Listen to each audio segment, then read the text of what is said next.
देखिए, अब हम जानेंगे अभाज्य गुणनखंड के बारे में। किसी संख्या को अभाज्य संख्याओं के गुणनखंड के रूप में व्यक्त करना अभाज्य गुणनखंड कहलाता है। जैसे 15 को हम किस किस में विभक्त कर सकते हैं? 3 गुणा 5, और दोनों ही कैसे हैं? अभाज्य गुणनखंड। चलिए, अब हम गुणनखंड वृक्ष बनाना भी जानेंगे और देखते हैं कि किस तरीके से हम चीजों को छोटे छोटे टुकड़ों में तोड़ देते हैं। मैंने एक संख्या ली यहां पर 16, तो देखिए 16 को मैं कैसे लिख सकती हूं? 2 गुणा 8 लिख सकते हैं ना। तो देखिए 2 और 8 ये हमने यहां पर लिख दिया। अब 2 तो नहीं टूटेगा आगे, 8 हमारा 2 टुकड़ों में अलग अलग हो सकता है। क्या क्या? 2 चौक 8, तो देखिए 2 और 4 ये हमें मिल जाएगा। इसी तरीके से 4 भी आगे 2 में विभक्त हो जाएगा, तो 2 गुणा 2। अगर अब हम इन सबको लिखें और मैं कहूं कि 16 के मुझे छोटे से छोटे टुकड़े कौन कौन से प्राप्त हुए हैं, तो मुझे कौन कौन से प्राप्त होंगे? आइए देख लेते हैं। मुझे प्राप्त होगा 16 बराबर 2 गुणा 2 गुणा 2 और गुणा 2, ये मुझे प्राप्त हो जाएगा। ये इसके सबसे छोटे से छोटे टुकड़े होंगे। आइए अब हम अभाज्य गुणनखंडों द्वारा लघुत्तम समापवर्ती ज्ञात करना सीखते हैं। तो ये हम कैसे करेंगे? 16 के हमने छोटे से छोटे टुकड़े कर लिए, उसको छोटे छोटे टुकड़ों में विभक्त कर लिया। इसी तरीके से हमने 24 के भी किए, जैसे अभी गुणनखंड वृक्ष में हमने करके दिखाया था। इसी तरीके से बच्चों आप भी करेंगे।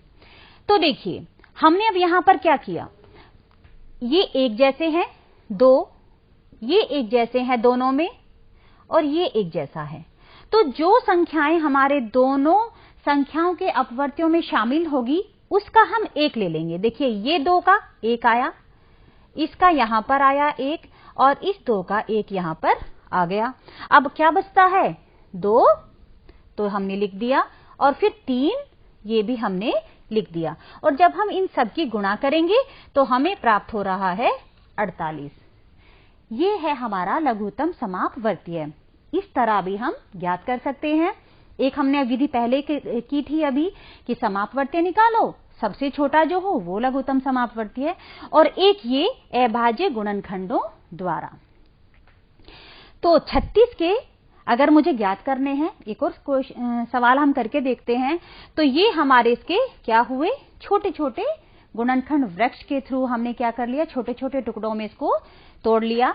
एक दूसरी संख्या है 40, उसको भी हमने तोड़ लिया, और इसके बाद एक तीसरी संख्या है, उसको भी हमने इसी तरीके से छोटे छोटे टुकड़ों में रख लिया। यानी कि अब इससे और छोटे जो हैं और गुणनखंड नहीं हो सकते, ये इसके छोटे से छोटे गुणनखंड हैं।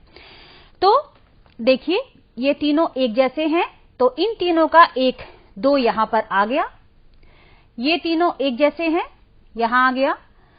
अब यहां पर देखिए, ध्यान दीजिएगा, 3 ये 2 हैं, तो इनका 1 यहां पर आ गया। ये 2 केवल 1 बचा था, यहां आ गया।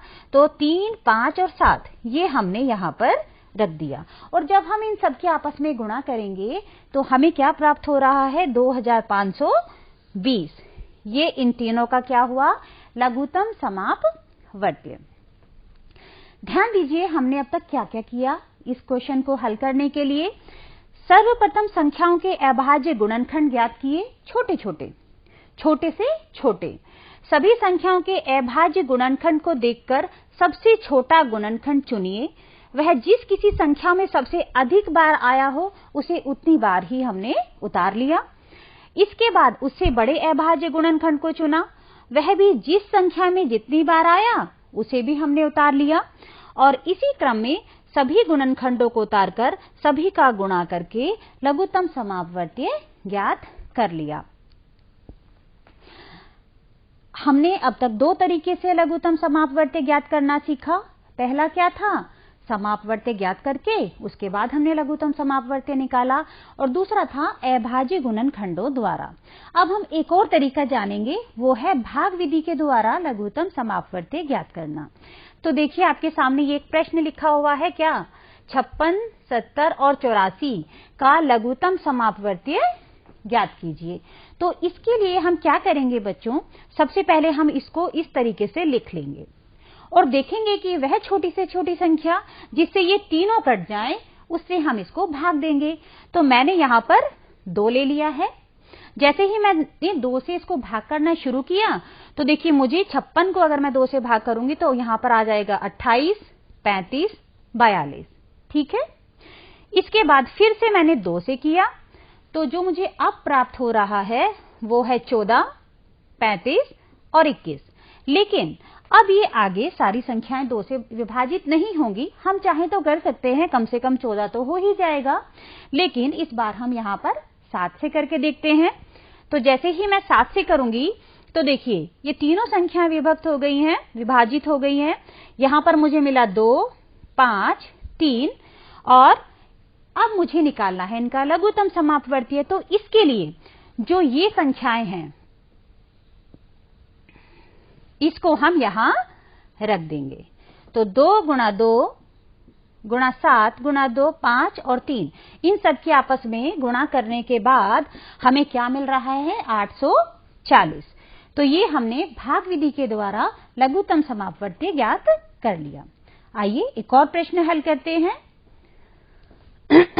सॉरी। तो देखिए यहां पर लिखा है 16, 32 और 64। तो हमें इन संख्याओं का लघुत्तम समापवर्तीय ज्ञात करना है। इसके लिए भी बच्चों हम क्या करेंगे? वही पहले वाला तरीका, हम 2 से विभाजित करेंगे। तो जैसे ही मैं इन संख्याओं को 2 से विभाजित कर रही हूं तो देखिए मुझे यहां पर क्या मिल रहा है? 8, 16 और 32। अब क्या करें? फिर से विभाजित करें। चलिए करते हैं। तो देखिए 2 से करने के बाद हमें यहां पर मिल रहा है 4, 8 और 16। फिर 2 से अगर हम करते हैं तो मुझे मिला यहां पर 2, 4, 8 और फिर 2 से करने पर मुझे मिला 1, 2, 4 और अगर एक बार और कर दूं तो मुझे ये संख्याएं प्राप्त हो जाएंगी। तो अब हम क्या करेंगे? अब हमें निकालना है लघुत्तम समापवर्तीय और उसके लिए मैंने अभी पीछे बताया था हम क्या करते हैं कि इन सब की आपस में गुणा कर देते हैं। तो देखिए जैसे ही हम इनकी गुणा कर रहे हैं तो मुझे क्या मिला? 2 गुणा 2 गुणा 2 गुणा 2 गुणा 2 गुणा 2, 64। ठीक है। ऐसे ही आप भी अपने घर पे करके देखेंगे, ऐसे नहीं छोड़ेंगे इनको। चलिए अब हम एक और समस्या ले लेते हैं या एक इबारती प्रश्न ले लेते हैं। एक खेल प्रशिक्षक खेल के मैदान में बच्चों को 10, 12 या 15 के समूह में बैठाकर बच्चों को अलग अलग खेल सामग्री प्रदान करता है। इस प्रकार किसी भी दशा में कोई भी बच्चा छूटता नहीं है। तो बताइए बच्चों की न्यूनतम संख्या क्या होगी? टीचर को बच्चों को सामान देना है, खेल की सामग्री देनी है, लेकिन कोई भी बच्चा छूटना नहीं चाहिए। तो बताइए कि कम से कम संख्या क्या होगी? बच्चों की कम से कम संख्या क्या होगी? तो कम से कम संख्या है, हमें यहाँ पर क्या निकालना है? लघुत्तम समापवर्तीय। तो यहाँ स्पष्ट है कि बच्चों की न्यूनतम संख्या 10, 12, 15 का लैसे होगी, यानी कि इन तीनों का अगर हम लैसे निकाल लें तो हमें मिल जाएगी बच्चों की न्यूनतम संख्या। तो देखिए शुरू करते हैं। हमने तीनों संख्याओं को इस तरीके से लिख लिया, 10, 12, 15। अब हम क्या करेंगे? हम वही अपनी भाग विधि अपनाएंगे और इस प्रश्न को हल करके देखेंगे। तो शुरू करते हैं। सबसे पहले सबसे छोटी संख्या से इसको विभाजित करेंगे। तो 2 लिया हमने यहाँ पर। तो जैसे ही हमने 2 लिया तो देखिए 5, 6 और 15 हमें मिल गया। 2 पंजे 10, 2 छिक्के 12 और 2 पंजे ये 15 विभाजित नहीं होगा तो 15 ऐसे कैसे ही उतर जाएगा। इसके बाद 3 से विभाजित करते हैं तो 5 नहीं हो रहा, ये हो जाएगा। तो 3 दूनी 6 और 3 पंजे 15। ठीक है। इसके बाद 5 से करते हैं तो हमें 1, 2 और 1 ये संख्याएं मिल जाती हैं। यहां पर अब हम क्या करेंगे? इन सब की गुणा कर देंगे। तो देखिए 2 गुणा 3 गुणा 5 गुणा 2 और इन सब को अगर हम गुणा करें तो हमें प्राप्त हो रहा है 60। तो ये हमारी इस संख्या का लघुत्तम समापवर्तीय होगा। तो बच्चों की न्यूनतम संख्या कितनी होगी? 60 होगी। तब वो सबको बराबर बराबर सामग्री दे पाएंगे। हमने अभी तक क्या किया है? सर्वप्रथम कम से कम 2 संख्याओं में उभयनिष्ठ सबसे छोटी अभाज्य संख्या से सभी संख्याओं में भाग देते हुए भागफल उन संख्याओं के ठीक नीचे उतार लेते हैं। इसी तरीके से हमने भागफल विधि से क्वेश्चन हल किए हैं ना। जिस संख्या से भाग नहीं जाता है उसे उसके ठीक नीचे ज्यों का त्यों उतार लेते हैं। इस क्रिया को तब तक करते जाते हैं जब तक सभी संख्याओं के नीचे सह अभाज्य संख्याएं न आ जाएं। इस प्रकार प्राप्त सभी भाजक संख्याओं तथा अंतिम पंक्ति की सह अभाज्य संख्याओं का परस्पर गुणा करके अभिष्ट लघुत्तम समापवर्त्य ज्ञात कर लेते हैं। तो इस तरीके से हम क्या करते हैं, हम लघुत्तम समापवर्त्य ज्ञात कर लेते हैं। अब तक हमने बच्चों क्या क्या सीखा? हमने सीखा अपवर्त्य ज्ञात करना, उसके बाद हमने किया था समापवर्त्य ज्ञात करना, फिर लघुत्तम समापवर्त्य ज्ञात करना सीखा, और वो भी अलग अलग विधियों से। हमने अलग अलग विधियों से आज लघुत्तम समापवर्त्य ज्ञात करना सीखा। तो आइए अब हम सह अभाज्य संख्याओं के बारे में भी जानते हैं और देखते हैं कि उनका लघुत्तम समापवर्त्य हम किस तरीके से निकाल सकते हैं। तो देखिए बच्चों, हमने 4 के अपवर्त्य लिखे। क्या क्या हमें प्राप्त हुआ? 4, 8, 12, 16, 20। ये हमारे 4 के अपवर्त्य हो गए। इसके बाद 5 के अपवर्त्य हमने निकाले, तो वो हमें क्या क्या प्राप्त हुए? 5, 10, 15, 20 और 25। ये हमारे 5 के अपवर्त्य हो गए। और ध्यान दीजिए, तो दोनों ही संख्याएं कैसी हैं? हमारी सह अभाज्य संख्याएं हैं।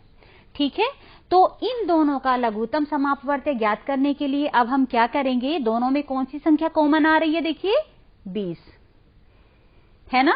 तो 4 और 5 का लघुत्तम समापवर्त्य क्या होगा? 20 होगा। ये देखिए, ठीक है। तो यहां पर हमने देखा कि सह अभाज्य संख्याओं का लघुत्तम समापवर्त्य उनका गुणनफल होता है।